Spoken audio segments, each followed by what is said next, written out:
شي حاجه ترطب ليا شعري. هي نرطبوا لك شعرك. لا علاش كنديروا هنا نرطبوا لك شعرك. شوف غنعطيك، ولكن شوف واحد القضيه، غنعطيك ابخي شامبوان من بعد الغسيل. هذا هو اللي عندي. غنعطيك ابخي شامبوان، شي حاجه اللي ترطب لك شعرك ملي تغسلي شعرك. لا ديري ليه هذا المرطب هذا. وانا نقول لك علاش. هذا اول حاجه كيجي لنا في فرنسا ياك، ابخي شامبوان هيدراتون ابخي شامبوان، كيرطب واحد الترطيب زوين. عرفتي علاه؟ انا نقول لك وغادي تفهمي علاه. اول حاجه اش فيه جوز الهند بيو، كوكو بيو. شتيها جوز الهند العضوي. واش كيدير؟ كيغدي الشعر وكيرطب الشعر. هذا معروف به ياك ولا لا؟ سالينا ملي تغسلي شعرك والرائحه زوينه.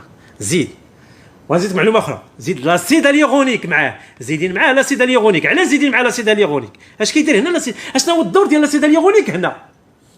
حنا قلنا كوك راه بركه، راه الكوك راه غير زوز ليدر بركه، غير طيب لنا الشعر باش دوم داك الترطيب يدوم مده طويله. دونك لاسيد اليغونيك هو اللي كيخلي الترطيب دوم مده طويله لشعرك ان شاء الله بحال، باش ماشي تعاودي عاوتاني ديري ابخي شامبوان. ما تعاودي، دونك ديري غير مره واحده كفايه.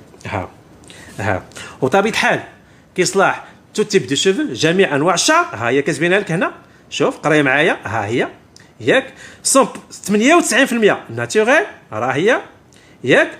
لاحظي ما فيه السيليكون، وبطبيعه الحال ما فيه الزيوت المعدنيه. ها هي لاحظوها، زيرو سيليكون اي مينيرال اول. ها هي وبور تيب دو شوفو 200 ml، وبطبيعه الحال مود ان فرانس. ها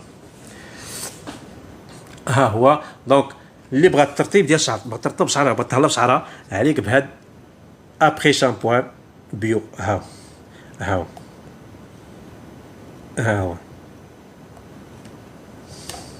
فيغان. لاحظوها